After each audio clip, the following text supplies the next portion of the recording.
Hello guys, welcome to another discussion in Math 111, Enhancement Mathematics for Engineers. For this series of videos, we'll be discussing trigonometry.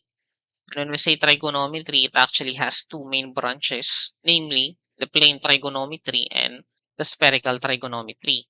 Bali, uunahin muna natin si plane trigonometry, no? At kapag sinabi nating plane trigonometry, it is that branch of trigo that deals with triangles on a flat plane. So typically, meron tayong right angle triangle, meron tayong oblique triangles, or any other kinds of triangle pa.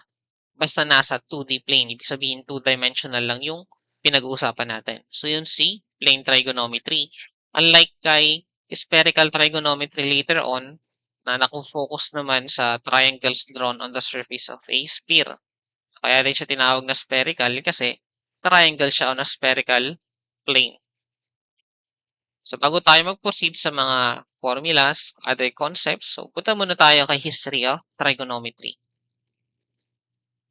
Sabi dito sa history niya, so ancient mathematicians were so fascinated by the properties of triangle that they developed an entire branch of mathematics dedicated to studying them. So ito na ngayon yung ating pinag-aaralan ngayon na trigonometry. So the word trigonometry comes from two words, trigonon, meaning triangle, and metron, meaning measure. So combining these two words, actually, trigonometry means literally the measurement of triangle. And it focuses on the relationship between the angles and the sides of triangle, and it plays a vital role in the understanding of shapes, distance, and motion. So marami application actually trigonometry, no? So what began simply as curiosity about triangles in ancient civilizations grown into a fundamental part of modern mathematics. So makikita natin siya ng application sa engineering, architecture, astronomy, and even computer graphics.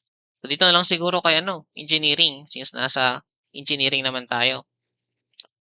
So common dito kasi sa atin, so we design structures and on the design part, typically, it involves the measurement of elevation, of distances, of angles. So, dun pumapasok actually yung application ng trigonometry.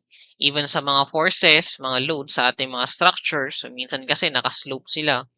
So yun, papasok na naman si trigonometry. So yun ay mga ilan lamang sa mga importanteng application ng plane trigonometry sa field natin as civil engineering.